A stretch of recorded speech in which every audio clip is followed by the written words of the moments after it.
मेरे प्यारे बच्चे, जिन लोगों ने तुम्हें दर्द दिया है, तुम फिर भी उनके साथ अच्छा व्यवहार कर रहे हो। यह देखकर मुझे बहुत प्रसन्नता होती है। यूं ही दयालु बने रहना और सब में अपना प्रेम बांटना। मेरे बच्चे, जो लोग तुम्हें दर्द देते हैं, उनके साथ अच्छा व्यवहार करना बहुत मुश्किल होता है, ये मैं जानता हूँ, लेकिन फिर भी तुम मेरे उन बच्चों में से एक हो जो बुरे के साथ भी अच्छे बने रहना जानते हैं। मेरे बच्चे, तुम्हें इस सब्र का फल अवश्य मिलेगा। तुम्हारे दिन जरूर बदलेंगे। यही लोग जो तुम्हारे साथ बुरा व्यवहार करते हैं, उन्हें जल्द ही अपनी गलतियों का एहसास भी होगा और वो तुम्हारे साथ अच्छा व्यवहार करेंगे। मेरे बच्चे, मैं तुम्हें जल्द ही अपने दर्शन दूंगा, क्योंकि मैं तुमसे बहुत प्रसन्न हूँ और मैं तुम्हें अपनी ऊदी भी भेजूंगा।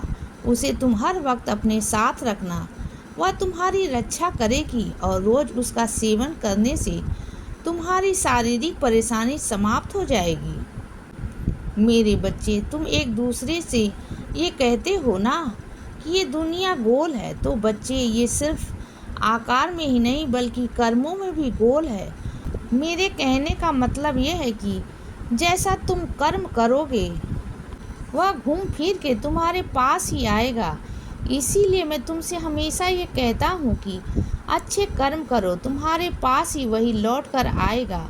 और इंसान को हमेशा इंसानियत ही दिखानी चाहिए।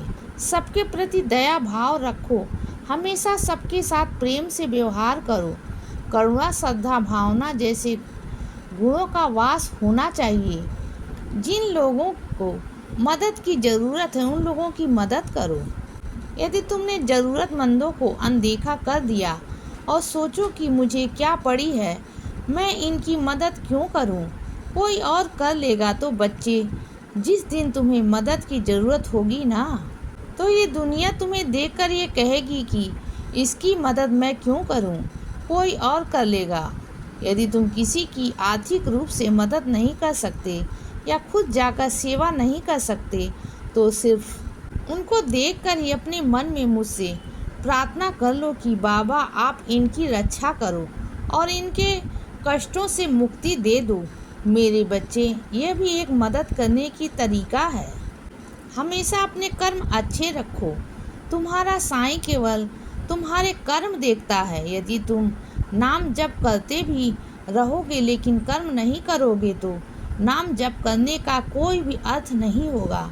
इसीलिए हमेशा अच्छे कर्म करो, तभी तुम्हें उसका फल भी अच्छा ही मिलेगा। मेरे बच्चे, अब तुम्हारे घर में माँ लक्ष्मी का पूरा आशीर्वाद बना रहेगा और अब तुम्हारे घर में धन की कोई भी कमी नहीं रहेगी, क्योंकि अब तुम्हारा बुरा समय समाप्त हो चुका है और अब तुम्हारे जीवन में सब अच्छा ही होगा। और अगले 1 महीने में तुम्हारे जीवन में बहुत अच्छे बदलाव आएंगे। मेरे बच्चे, तुम्हें जीवन में जो कुछ भी मिला है ना, हमेशा उसका शुक्राना करो, क्योंकि ऐसा करने से तुम्हें जीवन में और भी ज़्यादा मिलेगा और जल्द ही तुम मेरी लीलाओं का अनुभव भी करोगे। क्योंकि अब तुम्हारे जीवन में जो भी बदलाव आएगा, उससे तुम बहुत सुखी होने वाले हो। इसीलिए सदा खुश रहो और हमेशा मुस्कुराते रहो। मेरा आशीर्वाद हमेशा तुम्हारे साथ है बच्चे। अब रात हो गई है मेरे बच्चे, अब सो जाओ। शुभ रात्रि।